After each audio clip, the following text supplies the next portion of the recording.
Oh, hello, Vanessa. Oh, hello, Jeremy. How are you?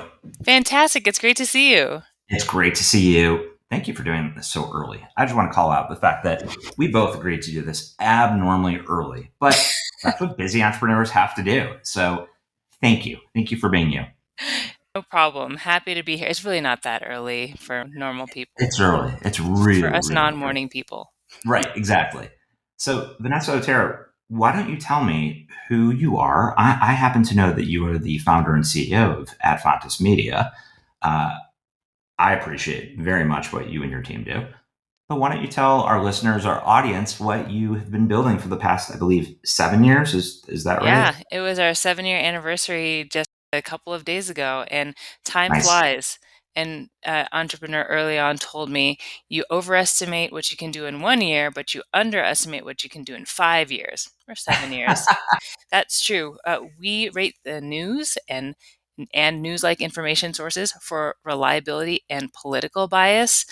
Big topic, our information ecosystem these days is, it's a brave new world, to say the least. So we provide that information to anyone who's a stakeholder in the media ecosystem, which is pretty much everyone, consumers, educators, ad tech companies, brands, agencies, and ad tech platforms specifically in this space, but also publishers, researchers. Yeah, everyone needs news ratings. So me and my team, that's what we do. Amazing. So, before founding Adfontis Media, was there a moment or an experience in your career that made you realize the critical need for unbiased, balanced information in today's actual world that we are living in? Yes, and not just the need for it, but the need to bridge the gaps between folks who are consuming it and folks who are not. There was definitely a moment in 2016. I was talking to an acquaintance about politics on Facebook, and that was just the hot thing back then. It's back in vogue now. Talking about politics on Facebook, you can do that again. But I talked to this person in 2012. Different political views. We had like a normal conversation, and we could come to agreement on something. And then we had another conversation in 2016, and it was just it was really different. Like he had gone sort of down a rabbit hole into memes and tropes and just like these filter bubbles, these bespoke realities that had really started to become obvious. It was like we just inhabited different informational universes. And so I saw that in lots of folks online. And, I realized that just having like one to one conversations about politics on social media was not effective anymore.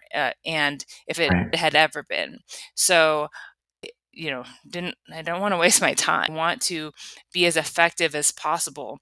And starting with just a baseline of what news sources are reliable, minimally biased, which ones are a little left and right, which is fine, which ones are opinion, which is fine, but which ones are way out there, extreme, or just containing misleading information, inaccurate information. It was really important to distinguish between those as a baseline. And so we're still just doing that work. The filter bubbles still exist, and there's a lot more to do there.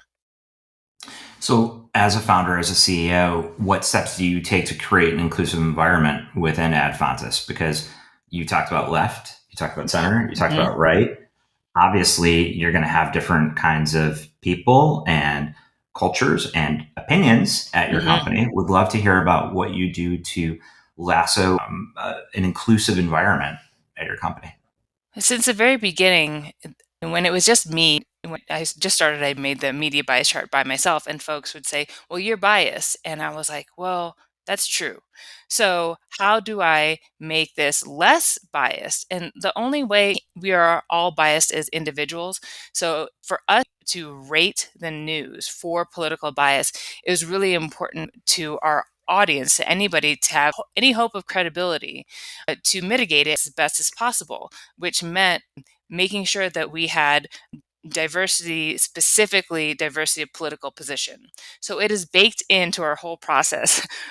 most job interviews do not ask you about your political leanings.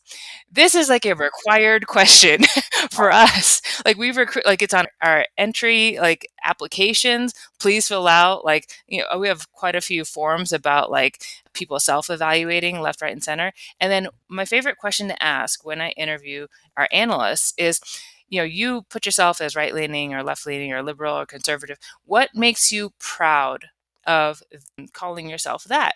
And people will tell you the best things about themselves.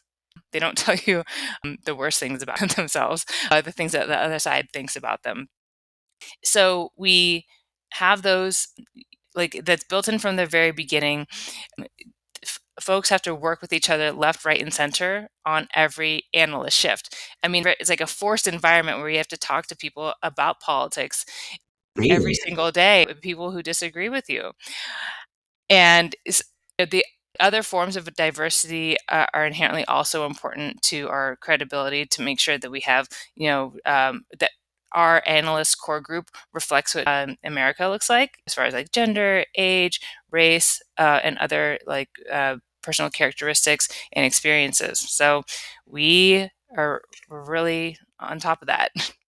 So starting a venture focused on media literacy, that's not something that a lot of people do. There are risks that one would take, Mhm. especially where you were previously in your career. So how did that shape your journey? What kind of risks, what kind of just rolling up your sleeves kinds of things did you do? Yeah, it was a big risk. I was a patent lawyer before it. That was a good job. I mean, I liked it too. I didn't leave because I hated it. I really enjoyed it, and it paid well. And so I started this company in media literacy. And I will tell you, my first pitch decks at the end, it was like, "All right, and then we'll make money. People will pay us for news ratings." And everyone I pitched it to was like, "Well, who and how?" And I was like, "I don't know, but somebody will pay for news ratings." And so I didn't really, it's hard to monetize things that are good for the world. That's a challenge. You have to be really creative about doing You that. have to be creative for sure. Yes. And you have to keep that as a focus. How do we make this profitable, lucrative, sustainable so we can keep doing it, so we can fund the work that we do? So the big risk was leave my job. I left at the end of 2020, my practice full time because we had a first couple of commercial deals, and we raised a little bit of money, equity crowdfunding. I left my job and told my team, "All right, we have 3 months of runway. See what we can do. If not, we go back to our jobs, all of us." And here we are. It's been 5 years since then. Four and a Amazing. half. Amazing. What are some core principles that you believe should guide how we consume and evaluate information? And how do you how do you communicate these same kind of principles to your company and to your clients and to your investors? Well, the most important thing people should look for in the information they consume is evidence for the claims, evidence for the facts. And that seems like, oh, yeah, of course you would look for the evidence. That is not how we evaluate information. I have a acronym for communicating how people typically evaluate information, and it's RELI, RELI. So there's four things. There's R for reputation, E for evidence, L for likelihood, and I for incentives. And some of those are better than others to use as heuristics for what to actually rely on. Evidence is the best one, the second letter. Likelihood is the second best one. But mostly people, they lean on R for reputation. Like, do I trust this person? This conversation about authenticity. They're like, if I trust and like this person, I will believe them. That is actually a terrible way to go about evaluating whether you should believe them. People like, oh, an unscripted conversation with a person like me. Maybe that person is not smart, not kind. There's a lot of reasons you shouldn't. The things that they're saying lack evidence. So really leaning on evidence is what we need to train ourselves to do as media consumers. So, what kind of advice do you have for aspiring change makers and knowing how passionate you are about mentorship, giving back, being truthful, and just making connections and lifting people up and telling the truth. Would love to hear your guidance that you can give to our audience when it comes to just advice that you've gone through your journey that can help others that are trying to make some change. Absolutely. The first piece of advice would be look for the ways that you need to be the lead in the system and push back against like what exists there. When you're trying to make change in a field, there are some things that are established that you need to learn about, and there's like constraints within a system, and a lot of those constraints you have to work within. But there are certain things that you'll butt up against that you're like, no, I need to push back against this. This is the thing I'm trying to change.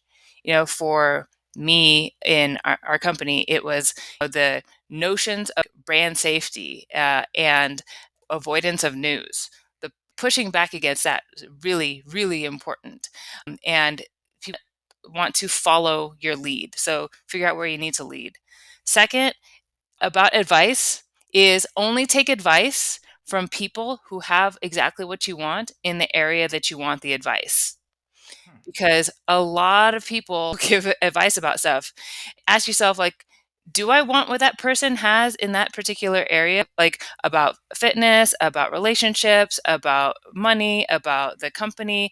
Like, look for exactly the folks who are where you want to be and prize their advice the most. And then a third piece of advice is just don't quit. I mean, most of this is just gutting it out and showing up and like being super stubborn and not going away, even when stuff is really hard. I promise you, these were three amazing pieces of guidance and advice that I appreciate just as a friend. And so I agree with number two and number three hit home. Number two, specifically, because everyone wants to get a penny for their thoughts, so to speak. Hmm. And then number three, just stick with it. Just do it. It's gonna suck some days, but you just gotta go with it and trust your Hmm. gut. Yep. So this has been fantastic. We appreciate you. Thank you so much, Vanessa. I appreciate you. Thank you so much, Jeremy. Cool. Thanks, everybody. Take care.